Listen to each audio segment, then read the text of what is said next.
Just a few years ago, smart farming was just that tractors had GPS, right? And now it's much more advanced. It's more elaborate. It's so much more future oriented, and the impact on the planet is much bigger. So smart products and IoT will certainly dominate the development over the next couple of years. Welcome to Innovation Talks. Join us weekly as we discuss with distinguished industry guests how to refine and improve corporate innovation and new product development as businesses aim for long-term success. Hosted by Paul Heller, Sopheon CTO. If you're looking for additional information around new product development or corporate innovation, sign up for Sopheon's newsletter where we share news and industry best practices monthly. The fastest way to do this is to go to Sopheon.com, that's Sopheon.com, and click the sign up and stay informed box. Hello everybody, welcome back to the show. Glad you could join us. I hope everybody's having a good time this summer. It's been a lot of fun to get out of the winter doldrums, the spring doldrums. I'd like to welcome back a guest that we had prior, H.C. Eppich. H.C., welcome to the show. Yeah, hello, Paul. For those who may not have listened to the previous episode, I really encourage you to go back and find it. H.C. Did a great discussion on innovation and his experiences with a lot of different aspects to it. He's very active in Germany with a lot of companies, especially in the chemical industry. He's got a lot of great experiences there, and he offered to come back and share those with us. So how's it going so far, HC? How about your summer? Have you started it yet? That's a good question on a particularly, not decisive day. So it started pouring down and now it's heating up again and then it's going to pour down again. So I'm not sure if there's a summer break in between or if it's just coming. We've had the rainiest June in years. And we're looking at a very rainy July as well. So I'm still waiting for a summer break. Oh, wow. And you're in, just so people know, you're in the southern part of Germany. Yeah, exactly. So, yeah, thanks for the introduction, Paul. What people mostly don't realize when they think about Germany and the industry in Germany, that the chemical industry in Germany is really, really a big part of the economy. Because the biggest chemical players like BASF, right? They still own the biggest chemistry park on the planet, and they're one of the largest chemical providers in the world, I guess. And then we have this large Mittelstand that is mostly family-owned businesses, but they're still major players with 15,000, 20,000, 10,000 employees making billions of money. And chemicals are everywhere, really. They go into the auto industry. They fuel the pharmaceutical industry. This because of COVID, right? When Evonik couldn't deliver a lipid, then Pfizer had a shortage because they needed this lipid for their vaccine, right? So chemicals are everywhere. They're playing an important role, and they're a big part of Germany's economy. I'm deeply bound with with the chemical companies here. That is fantastic. I had no idea that story about the lipid and how how appropriate it is for today. You're right. I mean, it's a chemical business. Everybody thinks chemicals is one thing, but it's very different. It's everything from specialty chemicals, bulk chemicals, industrial chemicals, medical, pharmaceutical. It is a wide variety. Yeah, think of all the pigments and the colorants and then the resins and all these that go into every other industry. But Evonik is a large chemical specialty chemical provider. They do almost everything, right? They're playing an important role as a supplier to other industries. AC, when these chemical companies, I mean, how do they set their strategies? How do they decide exactly what they're going to focus on? Is it top-down driven? Is it more discovery or research oriented? How do they decide what they're going to be in because chemicals is so vast? Yeah, thanks. That's an interesting question. What I pointed out about the Mittelstand, right, and family owned, So typically family-owned business tend to think longer term. And come back to your question, it's definitely top down. Almost all the time it's top down with just some exceptions, but it's long term. And we see the rearrangement, realignment of business portfolios in the chemical industry like all the time, right? So BASF just announced they're going to part with a large part of their chemicals for water treatment.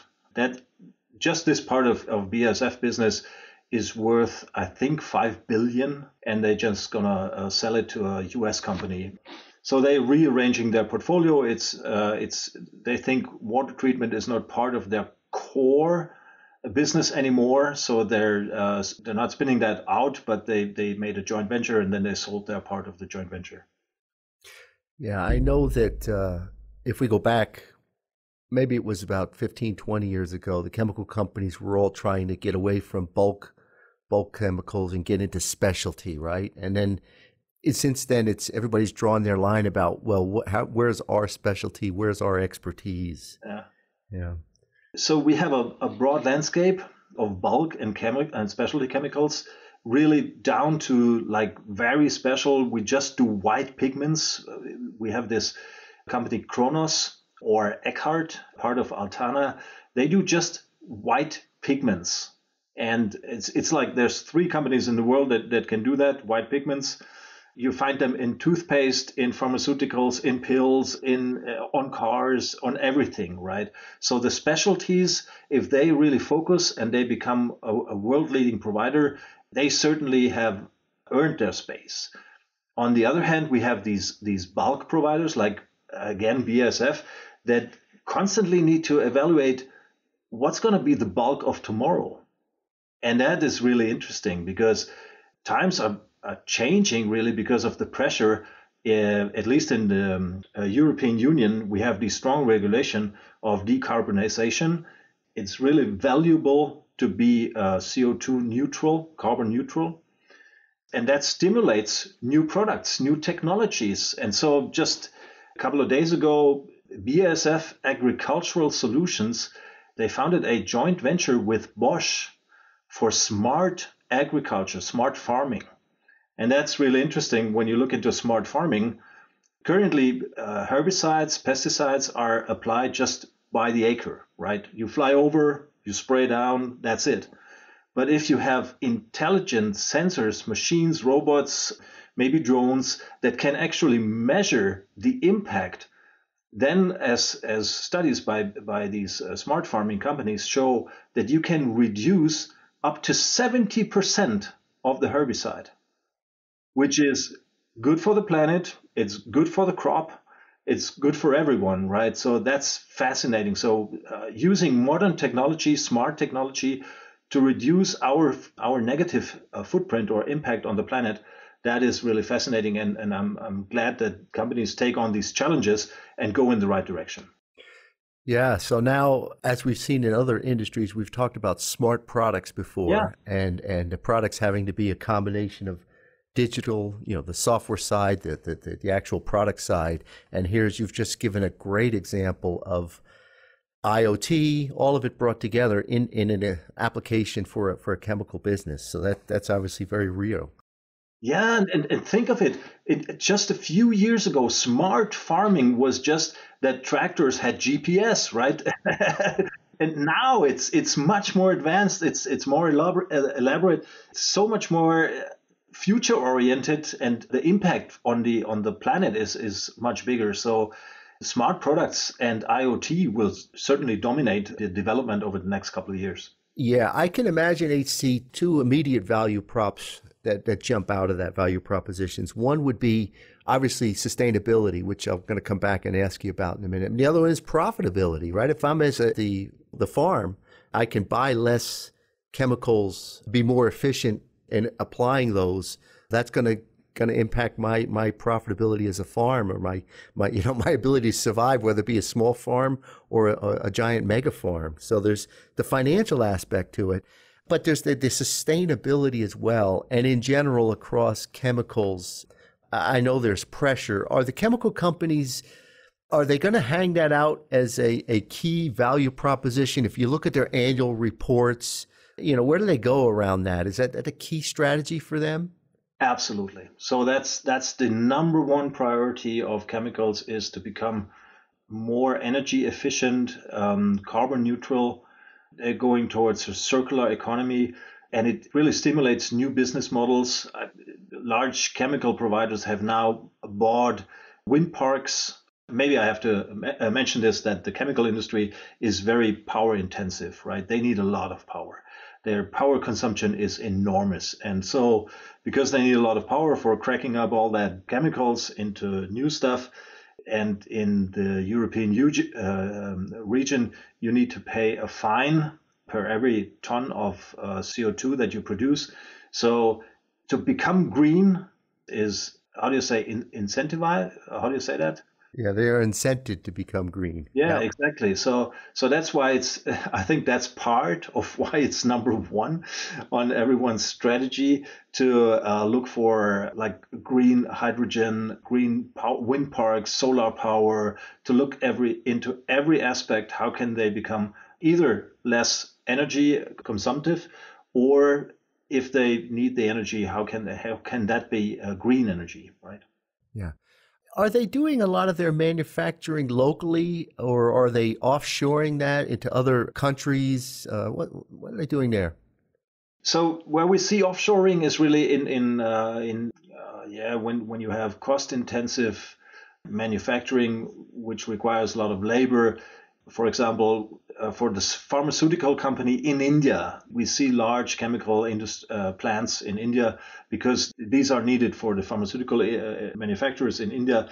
But otherwise, the chemical guys, they go where their customers are. So most of the chemical companies have not only dozens, they have hundreds of places where they manufacture the goods that the next customer will need, right, within that region. We also see a shift towards China, of course. That's the biggest market, right? Or Asia in that regard. So we see a lot of investment going there. But nevertheless, in the European Union, that's the third biggest market in the world. And what they manufacture here, because of all the industry that we have, they need to become greener, if you want. That's why it's a top priority that stimulates a lot of innovation and a lot of digital solutions, digitalization of processes. So that's an interesting time. I think the whole chemical sector is just disrupted by these forces. One, of course, is the need to become more efficient. And the second one is the increasing pressure to move towards a circular economy. Yeah. The biggest newsmaker is anytime there's a incident in transportation of chemicals, right? Here in America, a lot of it is done by train across the rail network, and it's a very strong distribution vehicle for chemicals in America because of the scale of the country. But if there's an incident, it's top news. So that's another reason to have your manufacturing, I think, close to your consumers. So in Europe, we use the waterways, the River Rhine and the Neckar and all that. And all the chemical plants are basically located really next on the shores of a big river. We also have a lot of canals, as you know. Last year we had a drought, and the River Rhine and most of the waterways fell short of water, right? So really, really short of water. So what you just mentioned, BASF literally could not ship their goods down the River Rhine. Wow. And that led to a new business model. Now they build their own ships. No joke. They have started a joint venture with a shipbuilding company that now builds ships that can run on much lower water levels. Wow. That's most fascinating, right? Because these ships weren't available. No one wanted to build them. So BASF said, no, then we're going to just do it ourselves. That's incredible. Yeah. A lot of product managers out there in other industries and many industries are dealing with disruption in their supply chain. But Yeah. yeah, this disruption in your distribution channel. I mean, I know that when COVID hit, a lot of companies suffered because they couldn't move the goods to where the consumers were. You know, the borders were closed and there was all sorts of challenges. But this idea of something like water, the waterways, shutting down your distribution is an angle that I never heard of. Thanks for sharing that. Very, very interesting. Yeah, we're so dependent on those, right? All these big rivers that crisscross through Europe, through the mainland. Those are really waterways. That's like the Autobahn, right? It's because you can transport so much more goods on one ship. You save like 40 trucks with just one ship. Yeah. You know, last time we spoke, HC, you gave me a quote that I've not forgotten. It was so fantastic. It wasn't your quote, but you attributed it to somebody else. But you talked about moving from ego to eco, right? Yeah, I know. You talked about instead of being centered on yourself, how important the ecosystem. How is that playing out across the chemical companies? Are they working together, or are they working, as you said, with BASF, maybe with completely different types of companies to bring their innovation together? Yeah. So the need to come up with new solutions, new business models, new ways of working, new processes, that need stimulates new ecosystems, really. The collaboration between BASF Agricultural Solutions and Bosch to create a smart farming company is just one of those, right? We see cooperations with people that provide solar panels, but also with more auto people. Sometimes they skip the middleman. They create a total new landscape. I had an example that just eludes me, but when we talk about Porsche, for example, is that how you say it in the US, Porsche, or is that Porsche? It depends on who you talk to. So you've said both words, and there we go. I think Porsche is the correct saying. Yeah, so to talk about the magnitude of what an ecosystem in that regard means. So Porsche, for example, they have an ecosystem of like 1,300 permanent suppliers, 1,300 permanent suppliers. And about a third of them come from the chemical industry. So their target is to become decarbonized by 2030. And they just let all their suppliers know, by the way, that means our supply chain needs to be decarbonized or fueled with green energy as well. So, and we just expect you to do that, or you're no longer going to be a supplier of ours. Mm-hmm. So now these chemical companies, a large part of the supplier system, right, of Porsche, they need to come up with new solutions. How they're going to do that, right? Maybe new stuff who's consuming less energy, maybe new ways of manufacturing that stuff. Maybe they build their own power plant, as one of the large chemical providers does. Like Covestro, they just bought a power plant from a Swedish power supplier. And that is totally fueled with green energy. So Covestro also wants to become green, and a large part of their products, and also of Evonik, talking about Evonik earlier, a large part of Evonik goes into auto. So that stimulates new ecosystems. I think Merck, for example, our good friends from Merck in Darmstadt, for the US audience, they're only called Merck outside of the US. In the US, they're called EMD Sigma, I guess now. But this 300 plus years old chemical and pharmaceutical company, they have created their own ecosystem around electronics. And just think of that from a chemical and pharmaceutical company. Now they are developing bioelectronics. So where a medicine could harm you, because any medicine always has negative effects on some kind. Now they're trying to stimulate certain nerves, and then they can help you with certain diseases or even cure them. But these will be called bioelectronics, and there also will be smart products. So from a chemical provider that owned the largest market share of liquid crystals that go in every right. They still own that. So that very same business unit has now become, they even renamed it to Merck Electronics, have now become the leading supplier of bioelectronics. Can you believe that? What a shift. That is a transformational shift. So Yeah, moving from something that was really becoming commoditized absolutely. into something brand new that's leading edge. And they were leading the market with liquid crystals. They had, in their prime, they had 80% market share. Everybody that manufactured a display had to use Merck liquid crystals. Now there are other players on the market, so now they had to look for other opportunities, and they discovered that they can do a whole lot with electronics. And so they went into that way, which is really fascinating. It's a whole new era.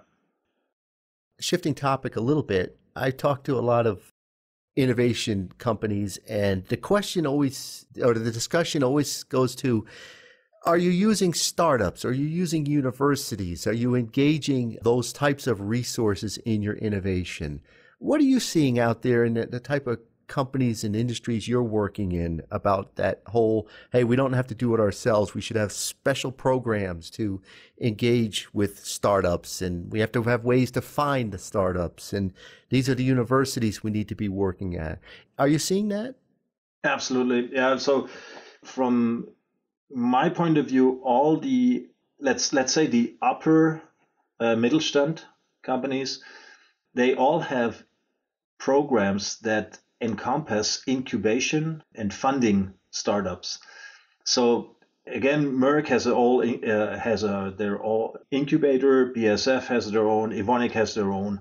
So everyone is doing that, but they know the odds, of course, and they carefully run their ideation campaigns. That's just one channel to feed into the innovation pipeline. Then they fund startups, or even they collaborate with startups to come up with new stuff. Like one company just collaborated and built a joint venture with a startup around AI. And so they want to roll out AI in their whole corporation. And they're using that startup to gain access to that new technology, like very cheap, right? So all big companies doing that, like all the CPG companies are doing that. CPG is very similar to chemical companies, but they have a faster portfolio very often. So Unilever or Henkel, for example, they have their own incubator programs. They actually offer startups to just participate.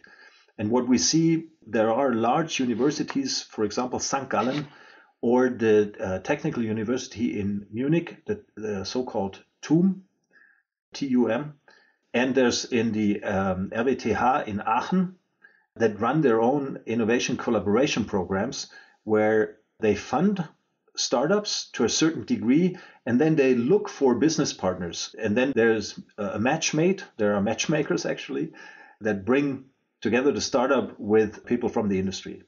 And we see that all over. So that's why I'm looking at AI, of course. IoT is a driving force. The need for speed, the new infrastructure when 5G is available everywhere, that will enable new solutions that we can't even think of, right? Together with AI, where we see the beginnings right now. Do you have the same picture in the US? Absolutely. In fact, I've had discussions, and we'll have a guest very shortly from Carnegie Mellon University talking about their startup lab, right? So absolutely, universities see this as a great opportunity.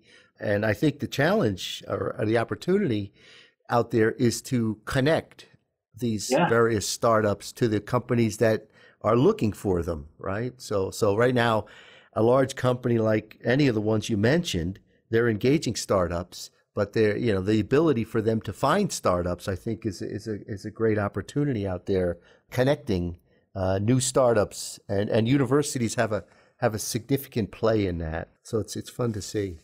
I think we were both watching that session where Bosch described their process, and they went from 2,000 startups in the first phase to, I don't know, they had 60% of people that they did not fund for the second round. Is that correct? That's correct. It was a phenomenal discussion. We'll look for a link for that and put it in the show notes. It was a discussion by Bosch. In fact, I was going to ask you about that, HC.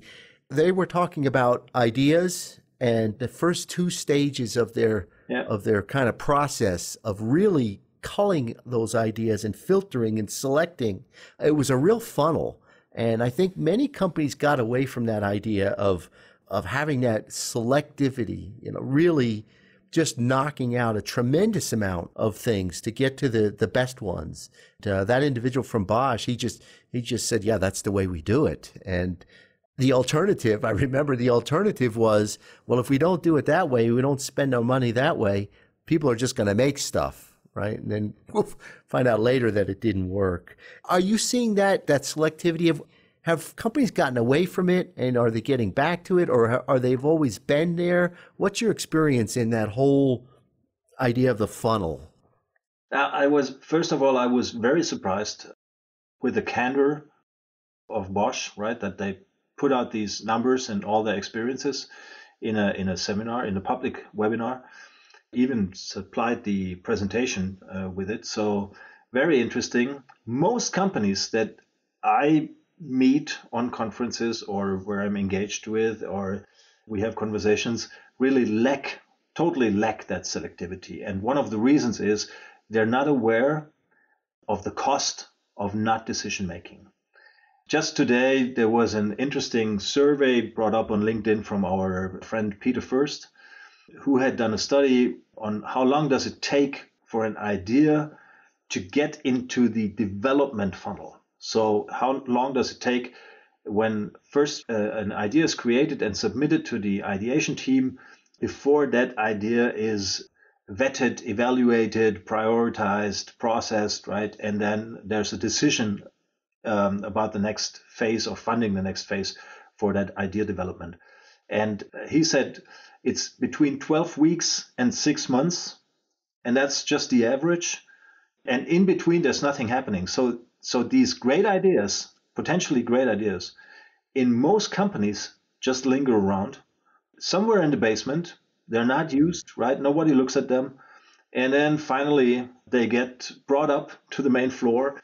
And before they come into manufacturing, it's maybe 2 years, right? So that's too long before we just get serious about the project. Yeah.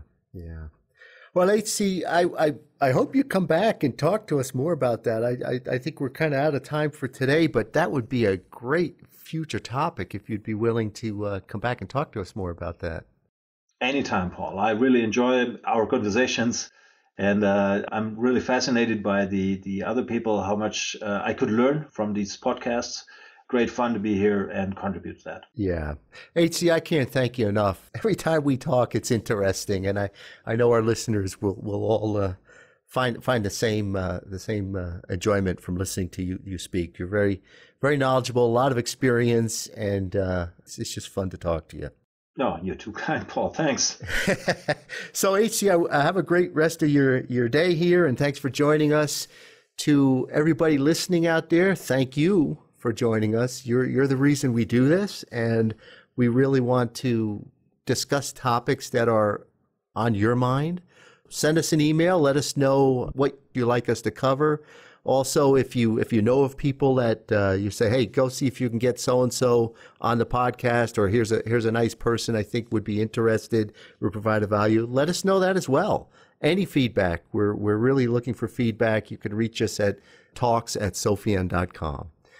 So everybody have a great day. Thanks very much, and we'll talk to you next week. Bye for now. Thanks for joining us this week for Innovation Talks with Paul Heller. For additional information on today's topic, check out Sopheon.com, Sopheon.com, where you will find plenty of innovation-centric content and corporate best practices. If you'd like to discuss anything with Paul or would like to get in touch with the show, email us at talks@sopheon.com.